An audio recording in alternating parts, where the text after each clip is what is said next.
right, well, I want to be cognizant of everyone's time, so should we get started? Sure, let's go.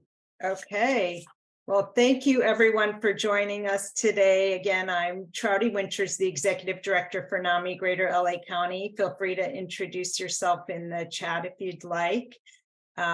It's my great pleasure to introduce Dr. Ken Duckworth, who is the Chief Medical Officer of the National Alliance on Mental Illness and has been the medical director since 2003. He is also assistant professor of psychiatry at Harvard Medical School and an adjunct clinical assistant professor of health and policy management at the Boston University School of Public Health. Dr. Duckworth has served as a board member of the American Association for Community Psychiatry and worked for years as a psychiatrist on an assertive community treatment team. He lives near Boston, Massachusetts, and we're thrilled to have him here today. And with that, I will turn it over to him to introduce NAMI's first ever book, You Are Not Alone, and also our panelists. Thank you again, Dr. Duckworth, for being with us today. Thank you for inviting us. Thank you, Liz, for putting this together. And let's have a nice conversation. So I did a series of events in Los Angeles in the fall. We sold out 75 books at Chevalier's Books in Larchmont. I think we're still cult figures there because they had never sold more than 30 books before our event. And that was Eric Holder, the Attorney General of the United States of America, sold 30. And the manager came up to me and said, "What is it?" I said, "This is our community." Our community showed up. It's a tiny little bookstore. It was stuffed to the gunnels. It was a fantastic event. 4 people from LA in the book were at that event. And then I think I went to Hawaii to interview somebody from the book because somebody had to go to Hawaii to do NAMI's first book in Hawaii. When I came back, I think I did Western LA. Beverly Hills, and I met the dog there in the Beverly Hills Police Department. The dog's name is NAMI, and we had another beautiful event with different people from the greater LA area. So we've had some really nice events about our book, and I want to tell you a little bit about it. I want to introduce to you 2 people who in the book who I think have a lot to teach. So our first book, the idea is if you've lived with something, you've learned something, and you have a kind of expertise that no one seems to have been interested in before our book. So it would have been malpractice to write NAMI's first book without having lived experience as the core. And so I was very happy to do it. It took me about 15 years to get this book off the ground. That's a whole nother story. I'm never going to write another book. Spotify has a one-hit wonder playlist. I belong on that playlist. This is really the only idea I ever had. Wouldn't it be great if real people shared what they learned? My dad had very bad bipolar disorder and was very loving.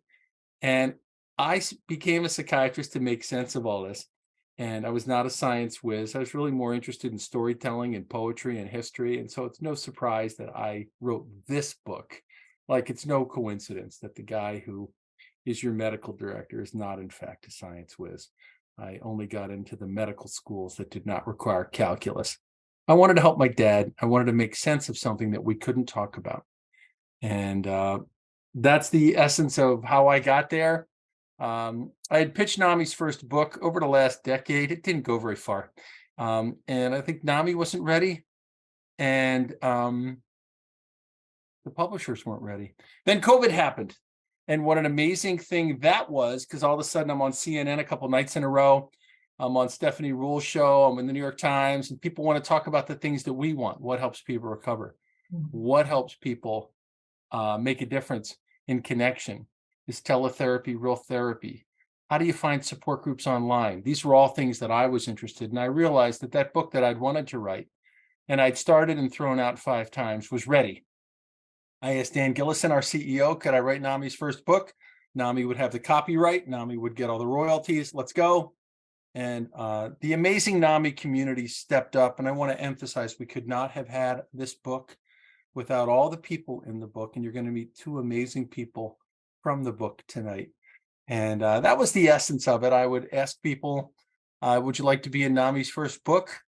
Are you interested in participating? You have to use your name. Because the amount of shame and isolation that I saw as a child, I experienced myself personally.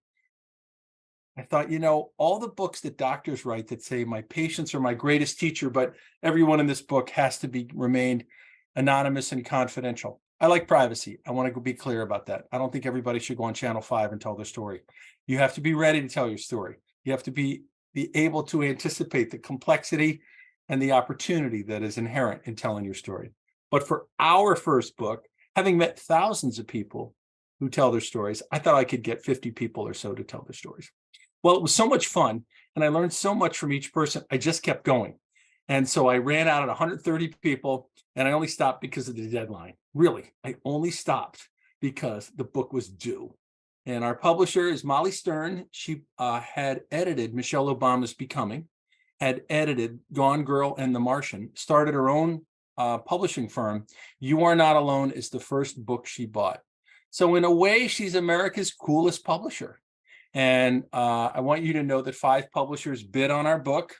It does not look like it was printed in my basement on a mimeograph machine. It's not filled with typos. The book's done very well. It was a USA Today bestseller. It's in every Target across America. And I heard a rumor that it has sold 2,000 copies in Target. This means they might keep us. They found our book for Mental Health Month. I don't know anybody at Target. I have no inside connections. And they said, that's a book we'd like to feature for Mental Health Month. So if it sticks there, we're going to keep going. The goal of the book was to solve the problem that I have heard, and I suspect many of you have heard. I wish I had learned about NAMI a decade before. It would have made a difference in my marriage or my relationship or my sense of self. That's why we needed a book. That's why we're in every Barnes and Noble across America. When I went to my little dinky library on Cape Cod and I saw that You Are Not Alone had been checked out by 3 people, I felt like my work was done. That is to say, I had to sign up for the book, but 3 other people were waiting for the book. I gave a talk to the Oklahoma City affiliate. I've done more than 100 talks. And the Oklahoma City chapter I did about 3 weeks ago, and they told me the woman was a librarian and said, all 20 copies of You Are Not Alone are checked out. We did it. Together we did it. NAMI has a book. I'm very pleased and honored that I was able to be the person to carry this forth. But I want to emphasize this was an entire team effort. I had co-pilots, writers, helpers, amazing people on the NAMI staff. I had the 130 people who are really the experts in the book. In addition to the 2 people you'll meet tonight, there's 128 other people in the book. And we could invite a couple of them for a future chat if you really wanted to learn more about them. I also went to America's leading research experts because I'm NAMI's doc. Everybody loves NAMI. So I tried to answer all the questions that I get at the NAMI conventions by going to the person who invented that thing. What is a good recovery tool? Well, I asked Mary Ellen Copeland to describe the Wellness Recovery Action Plan. Do I really have to take these meds forever? Well, who cares what I think? I went to the king of bipolar disorder for Planet Earth. Andy Nirenberger's written 400 papers. He should be able to answer that question as well as anyone who's ever lived. So the goal was to create a practical book where real people share what they have learned, which again is a kind of expertise that has been ignored. And I took America's best research experts. It's a both and book, right? Both experience and randomized controlled trials are good things. And so we put them together to create a practical, loving book based on experience. So along the way, I'll start with Denise, if you don't mind, because I gave a talk to NAMI, Connecticut. And I said, would anybody be willing to be in the book? So this was completely random. I want to emphasize this. I took 130 people and I took all of them with the idea that in listening to that many people, I bet I could capture many of the key themes that came up in NAMI land. And I think I did. So it's about 80 people who identify primarily as family members, about 80 people who identify primarily as first person lived experience. That leaves about 30 or 40 people who say, hey, I've got bipolar disorder, but my son has this condition. I live with opiate addiction and recovery, but my husband's depressed. So I'm a first person experience and a family member. So that's why the number adds up to more than 130.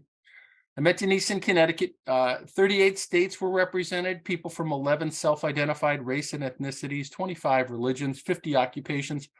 The idea in the book is there's someone like you in this book. There's someone going through what you've been through. And hopefully with luck, any luck, there's somebody who looks like you. So after the NAMI Connecticut chat, which I just gave randomly because somebody asked me to give a chat at NAMI Connecticut, I said, would any of you guys from Connecticut want to be in the book? You have to use your name. And I want you to think that through because you may not be ready for that. But if you do, I suspect you'll help a few people who feel ashamed and isolated. Denise is one of many people in Connecticut, about 5 people from Connecticut. We're going to do an event in Connecticut this September. I don't know when, Denise, but I want you to be on the stage and sign books with me. So Denise volunteered, and I was so delighted to meet her. So Denise, I'm going to let you talk a little bit about your experience, why you wanted to be in the book, and I want to thank you again.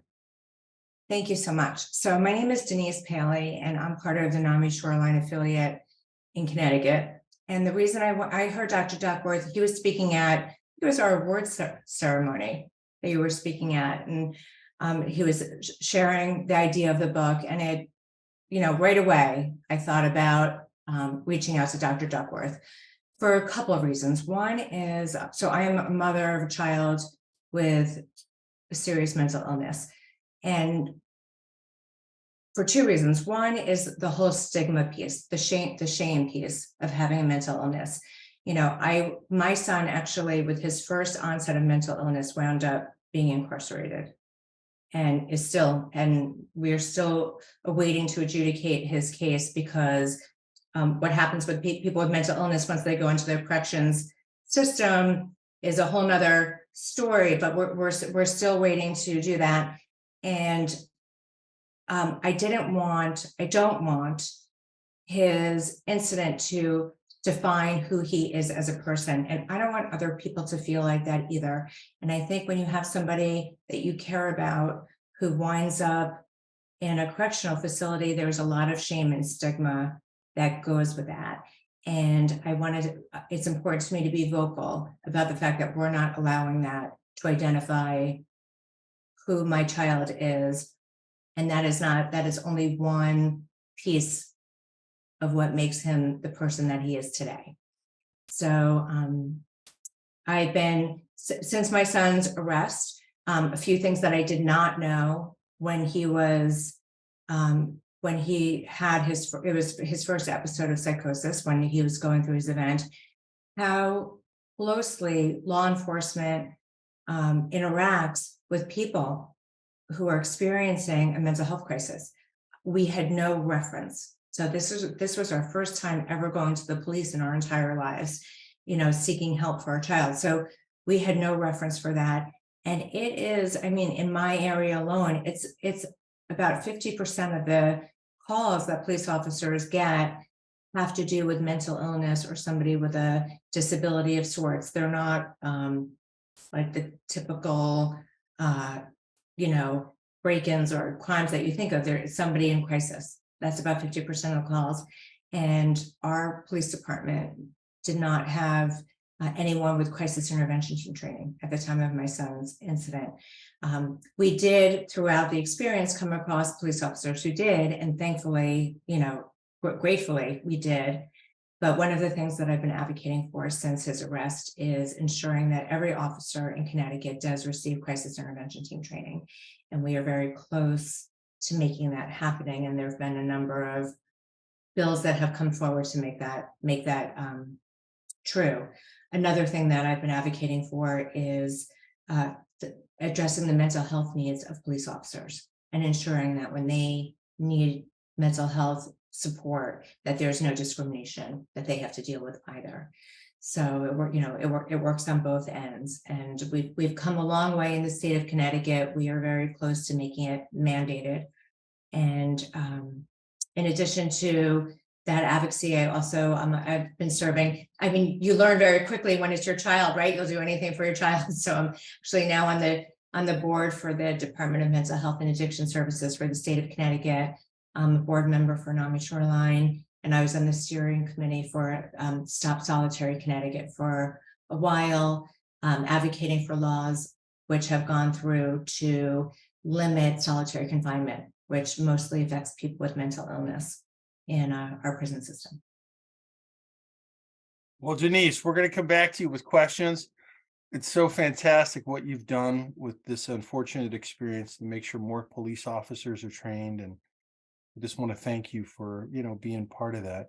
Denise's experience is in the navigating the legal chapter, where, people deal with the idea traumatized police officers who are undertrained are not well equipped to handle mental health crises. So I think I met Pooja through a film Frederick Miggins did for the convention. I'm like, Frederick, she's unbelievable. Can we talk to her? Can I talk to her about being in the book? I don't want to pressure her, but come on. This person's incredibly articulate. And so Pooja's a good example of a person that I knew from some connection at NAMI that I asked, which represents the minority of people in the book. But when I met her, I was like, it would be malpractice not to ask her. And if she's not ready, I'm fine with that. So Pooja, I want to thank you. So I think that's how I found you, Frederick. I saw you on a NAMI video at the convention. And I thought, she would be a great person to learn from. So thank you also for being in the book and sharing your experience. Absolutely. Thank you for having me, for including my story, and thank you everyone for joining us this evening and for hearing what we have to say.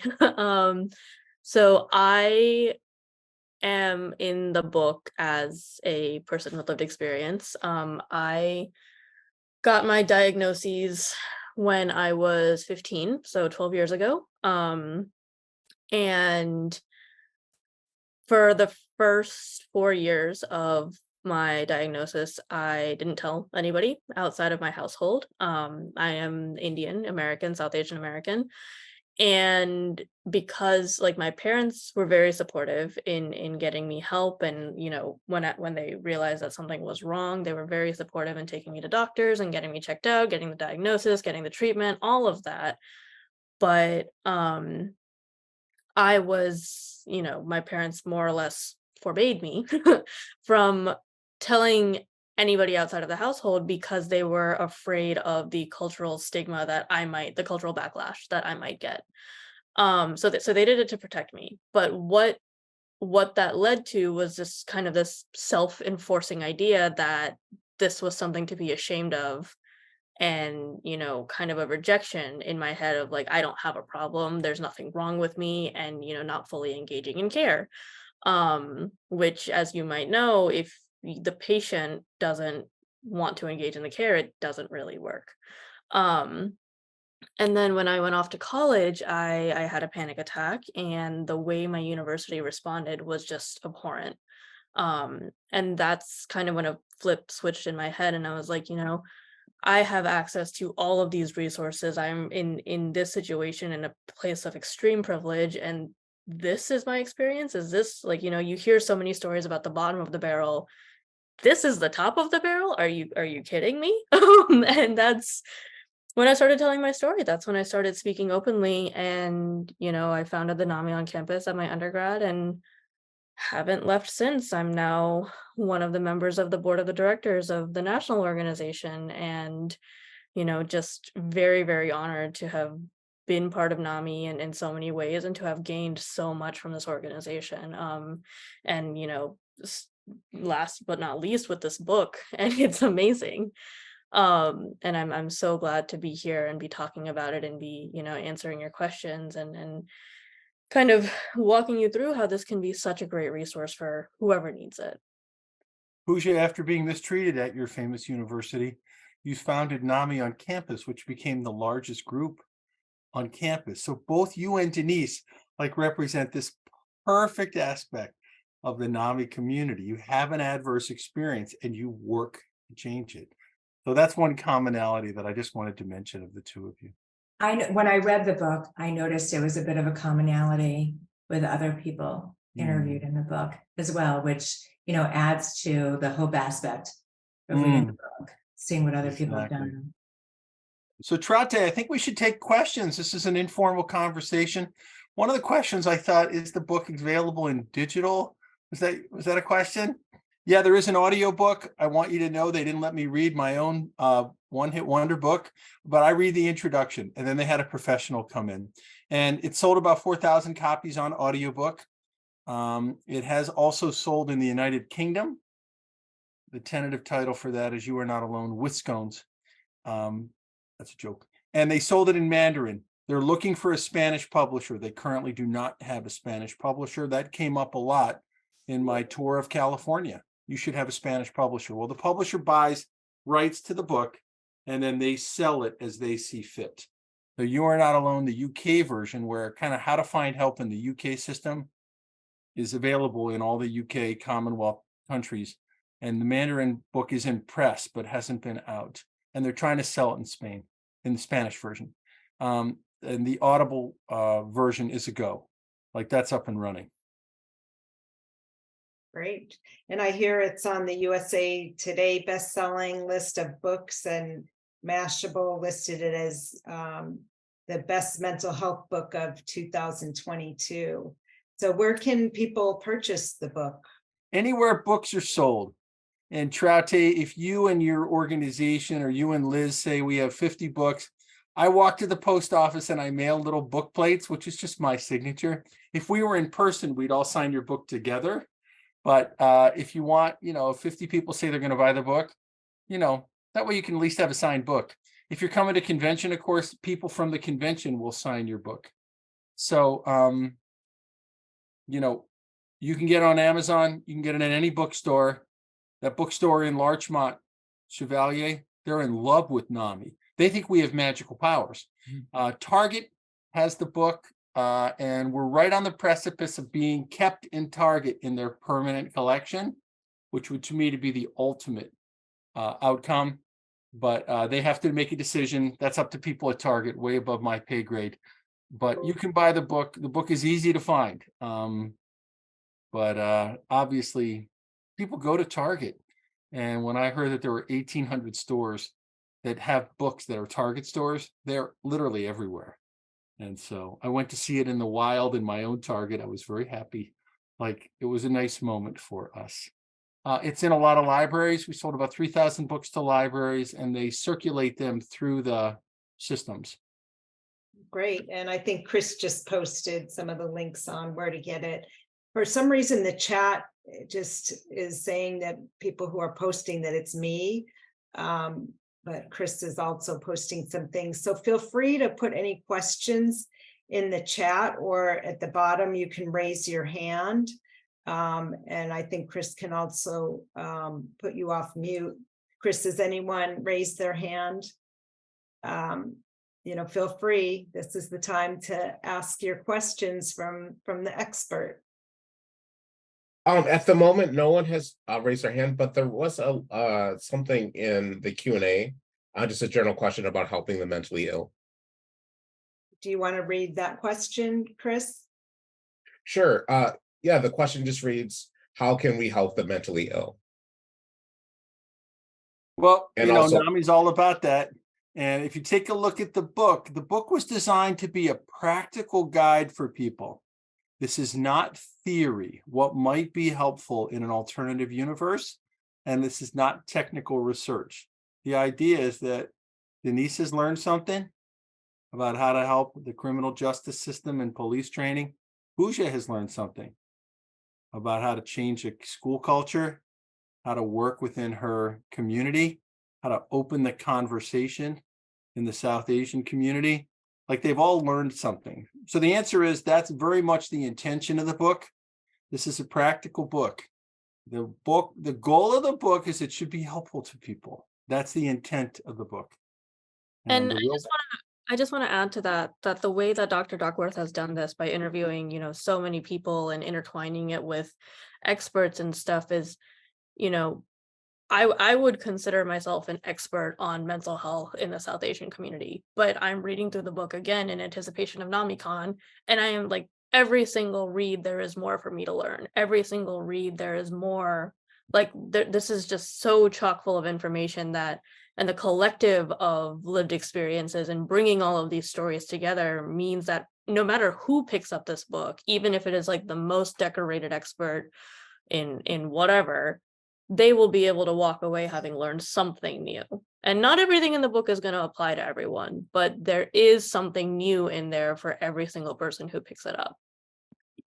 Yeah, I also think it's easy to, the way it's written makes it easy to understand certain symptoms that you might see that, when you're witnessing something in your own home or with somebody that you care about, it might not mean as much, or you might not be able to make sense of it. But then when you read it in the book and you hear somebody else's experience, you can realize what exactly was happening and understand what your resources are to address it. So, anytime, because of my role with NAMI, I often get questions from people in my community where they have a loved one who is, experiencing mental illness, and they're just trying to figure out what's going on. And I always recommend get the book, read through it, because it will offer you insights as to what is happening in the background. I think we have two questions. The first one, Chris, do you want to unmute the person? And then the second one I'll read that someone posted in the chat.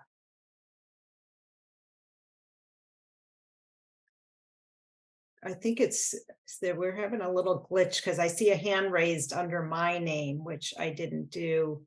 Can you unmute that person, Chris? Yes, one moment.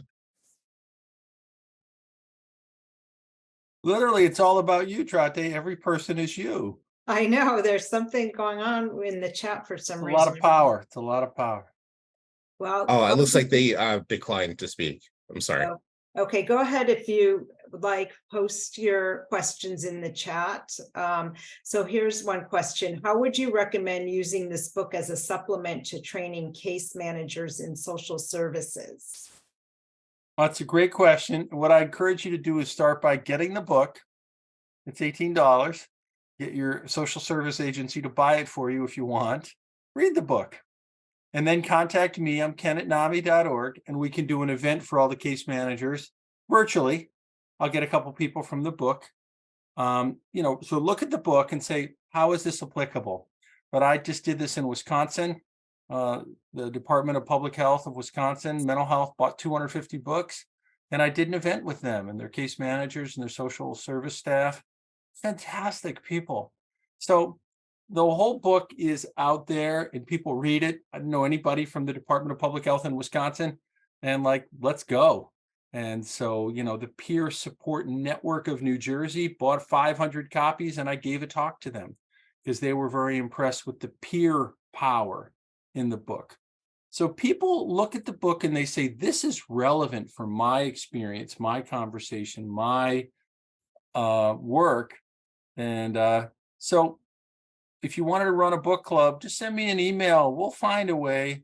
I've done more than 100 of these little events. I like doing it. I want people to know about NAMI, and I'll invite people from the book if that's, workable. Another question, where would you start to help someone that is in jail? Something I learned that I did not know. You'd think a community psychiatrist would know this. You're not allowed to give people hardcover books in jail. So paperback's not coming out because the book's selling so well. So send me an email, ken@nami.org, and I can send you a copy of the paperback primitive version, which is 90% right. It contains some errors and stuff. That's it. Look at you. I'm so prepared.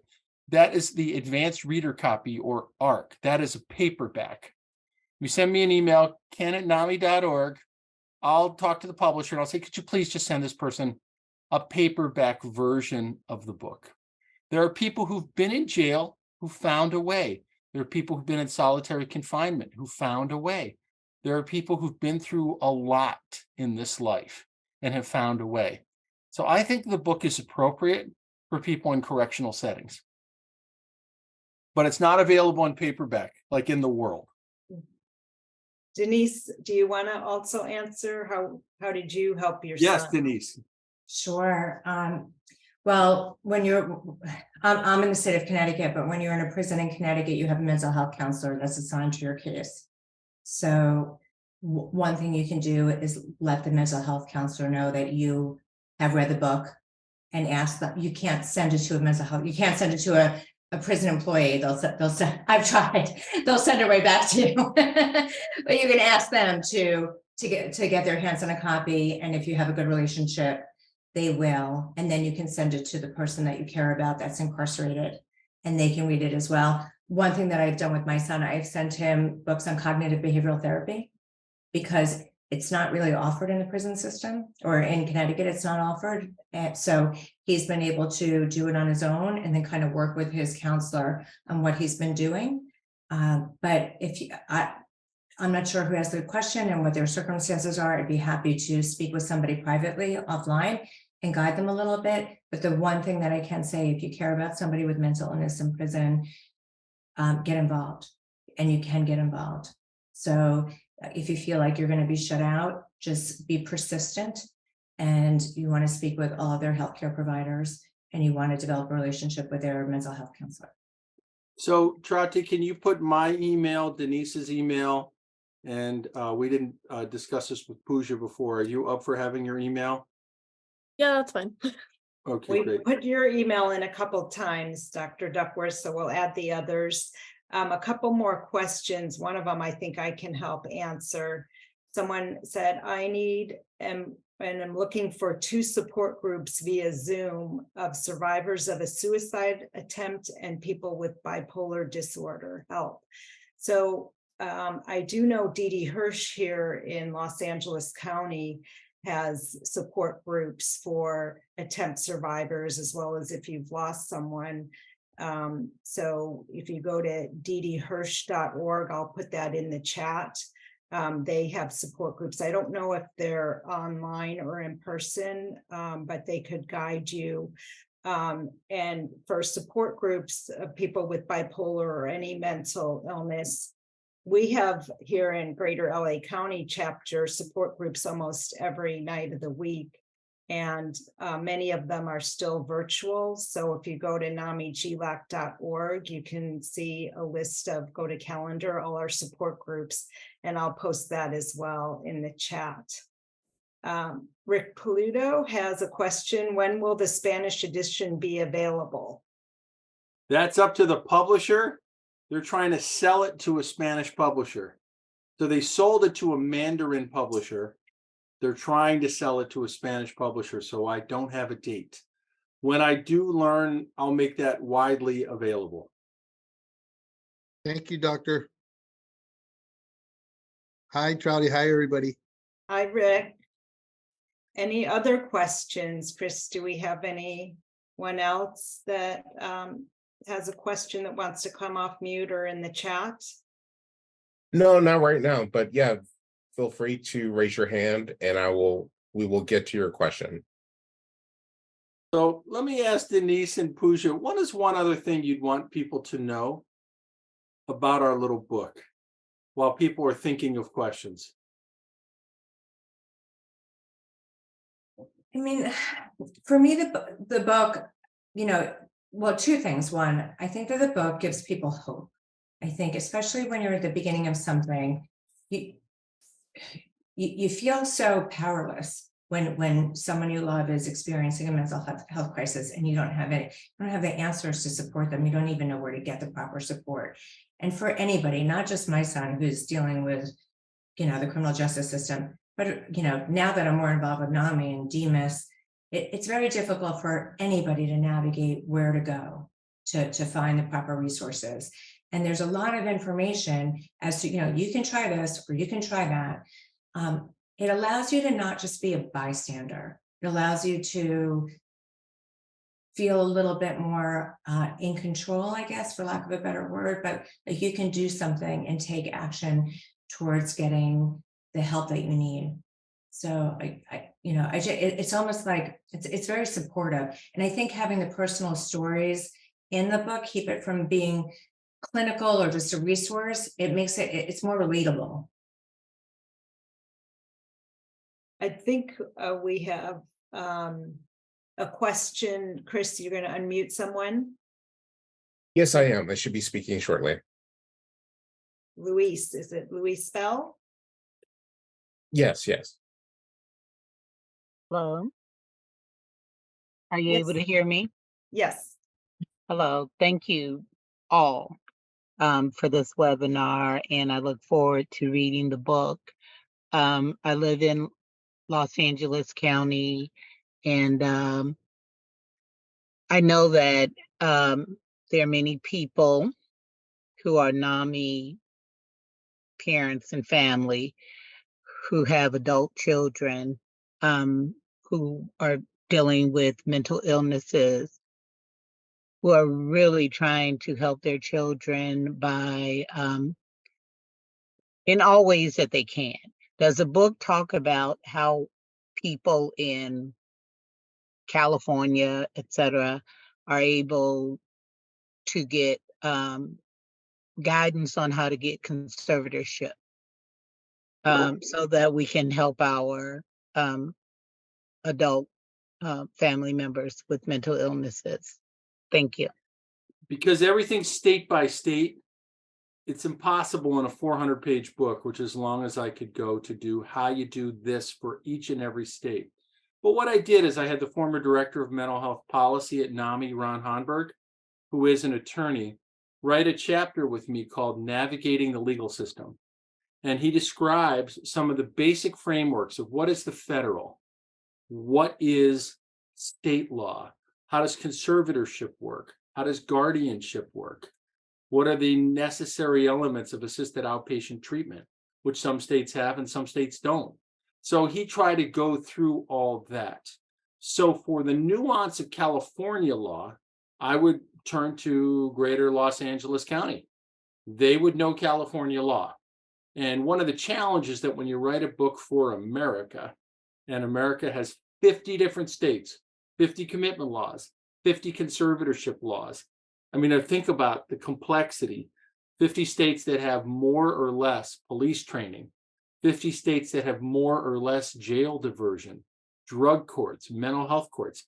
The problem that we face is it's a patchwork quilt with a lot of holes, and each state is different. So for the answer around conservatorship, I would turn to Traute and her colleagues. And if she doesn't know, she'll know somebody who does. But there's a lot of interviews with families and some of the dilemmas that families face, including a loved one who doesn't want help, a loved one who's no longer in connection with them. So I take the family experience seriously because that was my primary route into this work. But it's not the only experience. I had been advised to write 2 different books, one for the people with first-person experience and one for families. And I said, no, I think it's critical that this is a both-and book, because the family members learn from the first-person experience, and the first-person experience people can learn from the families. Yeah, and one of the affiliates in LA County, NAMI Urban LA, does regular webinars on conservatorship. So I just put our email in the chat if you want to email us. And we're actually going to be doing a webinar June, I have to get the exact date, I think it's June 9th, with the LA County Department of Mental Health on Care Court, which is a new program that's going to be in effect in December here. So we'll be sending out more information on that in our email. We have a couple more questions that in the chat that I'm going to go to. Are you familiar with the book Meaningful Recovery from Schizophrenia and Serious Mental Illness? Do you think their advice is good? Is that Rob Laitman's book on clozapine? It's, but yes, with clozapine by Upler and Laitman. Yeah. So in the back of the book, you'll see there's about 100 resources, books, organization that people have recommended. I'm actually going to put that in the second printing because no one had said that book helped them. But I have looked into it, and I know Rob Laitman. I think he's a good guy. And he's not a psychiatrist, so he's an internist. So the person that I had answer the clozapine question in the research part of the book is one of America's leading clozapine researchers. And I had him ask the question, is clozapine the drug of last resort? So the answer is, I think Rob Laitman's doing nice work. I think he's private for pay, and he's not a psychiatrist. So I'm not saying he's perfect, but he's on the right track. He's got a heart of gold, and I should list his book. I'm going to list his book in the next 50,000 copies. We're approaching 40,000 sold, and the publisher is going to come out with another 50,000. So that's a good thing. And I'll be sure to capture anything that I have missed, a book, a resource, an organization, and I'm listening for feedback as I go. What do you recommend for someone who's bipolar and is struggling with accepting it? I'm taking my meds and have been for years, but I still find it so hard to do. There's always a side effect or more. I don't want to sacrifice how I feel about myself looking in the mirror. There's side effects like acne, dry hair, weight gain, etc. Well, I think it's a journey, and there are people in the book who have struggled with that exact question, accepting their illness, having people in their family give them feedback, trying to figure out which side effects you can live with. And this is a challenge that a lot of people face. It's not as simple as I accept it. You know, people have to come to a conclusion of what's working for me, what are the supports that I have to put in place. But the medicines do have side effects. I don't deny that. They often work for people. And I don't deny that either. So And if I could just chime in here, please. like that was something that I struggled with a lot. You know, when I started on my medication, like just symptoms left, right, and center. And so, not consulting any medical professional, I stopped taking my medications. And the next time I saw myself in a mirror, it was one of those plastic mirrors in a emergency room, psychiatric emergency visit, because I attempted to hurt myself. And, you know, it took a while after that point, but I kind of realized that like I would rather look at myself with all of the side effects than look at myself in that situation again. Um, and, you know, for what it's worth now, I am no longer on medication. I have worked with a therapist to the point where I feel like I'm able to manage my symptoms and don't need to currently be on medication to help me, you know, function and be able to live my best life. So exactly like Dr. Duckworth said, it is a journey. And, you know, everybody, unfortunately, the medications that we have available do come with significant side effects. And for some people it's worth it. And for some people it's not. But the reason it's a journey and it's, you know, it looks a little bit different for every single person, like you need to do ultimately what's best for you, and, you know, definitely consult with your physician and other experts in your life to figure out what that path might look like. And people at NAMI, people at DBSA, Depression Bipolar Support Alliance, talk to other people who are in this experience and help problem solve with them. I really think being alone is a core problem in the mental health space. And I think the idea that you can share the challenge with other people makes a difference.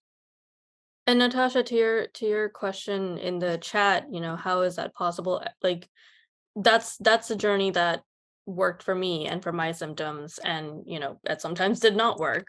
But similarly, you know, even the same kind of condition has different symptoms and shows up differently in different people, which is why it's important to work with the professionals who know you and who know your case, and, like, you know, definitely talk to each other and get guidance. And, you know, a lot of my healing, especially like finding a therapist in a new city and stuff like that, is based on talking to people in the area. Who have they met with? Who do they like? What have they heard? Blah, blah, blah.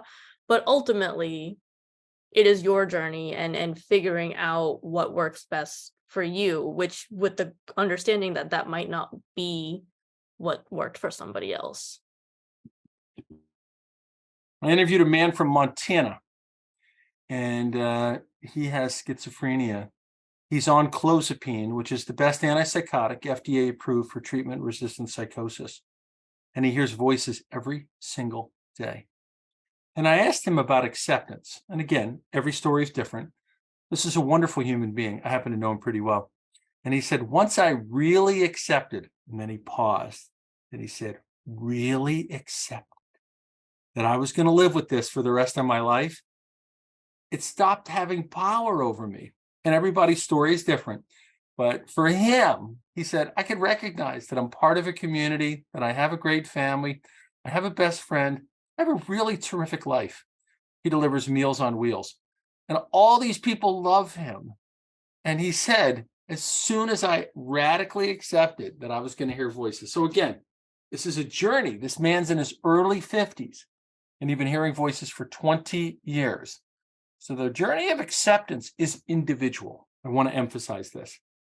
But he said, once I really accepted it, it lost all power to run my life. But I had been fighting it for so long.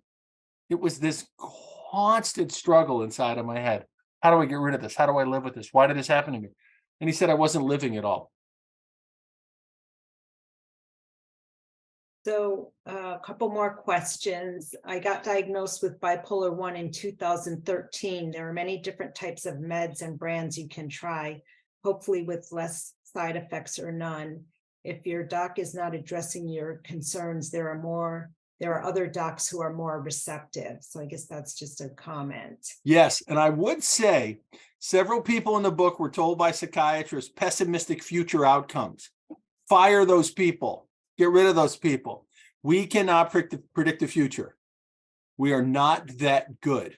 And so they should work with you. They should minimize your side effects. They should collaborate with you for you to become the expert. You should be able to recognize the patterns. You should have a good handle on what works for you. They're working for you.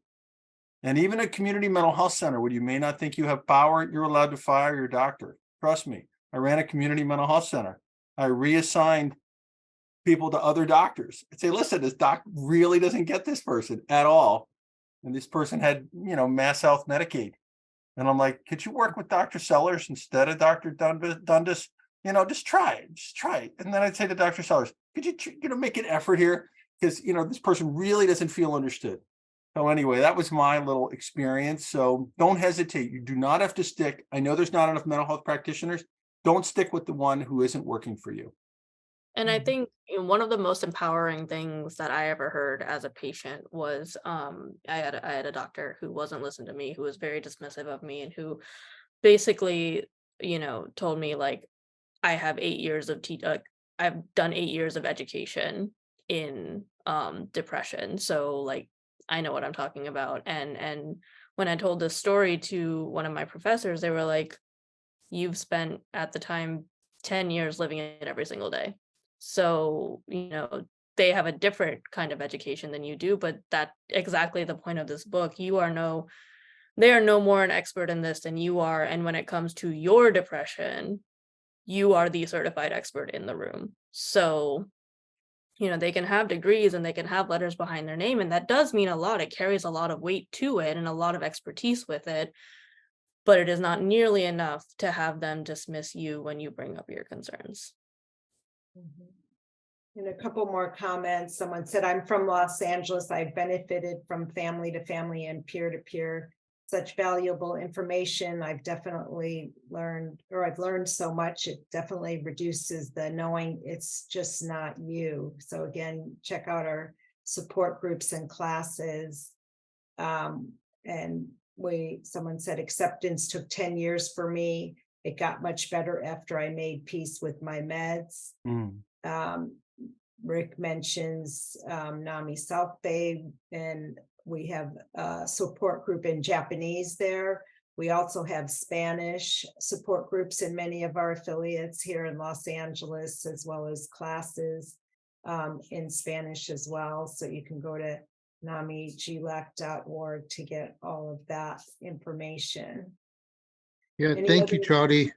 That's so kind of you to say, Dr. Duckworth and the rest of the panel here. Thank you for all your resources and your good words of wisdom and the hope that you bring all these communities here in the South Bay. We really, Dr. Stansbury, our president, bought like 20 or 30 copies. Remember, Doctor, when we were at your book signing over there when Traute set up for you over there in Larchmont or Lunchmont. I forgot how to say it. Yeah, Larchmont. Yeah, they love us.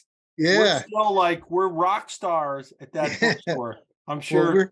Well, we have our own little book club. That we meet with a few people and a few of the peers and our peer-to-peer. I didn't mention that they're utilizing it, and my wife gave it to my son Ricky, and he finds it fascinating. He goes, "I relate to this, Dad. I could change my name to a lot of this, and that's me." And I This look is at them, exactly why I knew we needed this book. I knew it in my heart. amen. I just want to thank you for that. The people in this book, Pooja, Denise, and 128 people poured their heart out so that someone could pick up the book and say, that could be me. And that's the idea. That's what we really, really wanted. A couple Because of our isolation harms a lot of people. Yeah. A couple of our interns actually did a book club with the book, and every week did a chapter every Friday. So we did that within our affiliate. Right. So another question, what would you advise is the best use of this book for mental health providers? So again, like as with the question with case managers, I were you, I'd buy the book and read it. And then I think, are my providers ready for this? Are they interested in this? Because the book is not anti-professional, but this is not a professional-led book, right? I organized people's experience. So my experience is some doctors and providers love this book. They love it. Some people are not ready for it. And I would describe them as earlies in the stages of change. Like they don't recognize, they're in pre-contemplation. They think that their 10 years is the definitive answer. And I'm here to remind them that actually there's many truths in this short life, and that living with things, as Denise has in her family and as Pooja has in her experience, is equally powerful. That said, I've had some mental health practitioners love the book, thank me. It's been a very, very wide range of answers and experience is what I'd say on the provider side. So look at the book, read the book, and think, then talk to the leader of the provider group and say, would you be interested in doing a talk? Would you want to have a book club? Would you want to invite Dr. Ken to chat with our group of providers, that kind of thing? So that's what I would say. But first, assess their willingness. Great. So one more comment. It's incredible. As a NAMI peer leader, I've received countless comments from participants who say joining NAMI was the very first time they've experienced positive encouragement surrounding their mental health condition. I interviewed Chrissy Barnard from Wisconsin. She was in the state hospital for the 4th time. And the message they gave her was, you'll never get better. She stumbles into a NAMI Duluth meeting, NAMI Duluth, Minnesota. And they say, what's your recovery plan? She says, what are you talking about? What is your recovery plan? What is your plan to put your life together? I can't tell you how beautiful that moment was for Chrissy Barnard, who's in the book, and the idea that NAMI had offered hope and acceptance that the people at the state hospital could not, for whatever reason. And I'm not saying they're bad people. I'm saying they didn't offer her hope. And it took NAMI Duluth to give this lovely human being a chance. She finds DBT, she works the problem, she founds, a peer respite center in Appleton, Wisconsin, which she runs. Like, what? And she's doing this all herself. She hasn't been to the state hospital in years. And so she sorted this problem, but it took that grain of hope that really only NAMI gives people. And I thank you for that comment, because I heard it in my conversations. That's great. I love that. One other comment, the fact is, until I took family to family, did I realize me. I could see I'm in between the pages. Oh, I wanted to interview Joyce Burland, who invented Family to Family. Joyce was blamed for her family's mental illness, and she thought families could teach each other. And so it's a work of genius. Joyce Burland is a national treasure, peer-to-peer. I interviewed Catherine McNulty. I just did a little book event with her in Rhode Island the other night. She invented this program when NAMI was just beginning to really think about the peer experience. It's 2002, 2003, I think. So we've done a lot of good work, and I'm delighted to hear that. The people in Family to Family, the people who teach Family to Family, people who teach peer-to-peer, these people are all amazing people who are giving back into this very special community.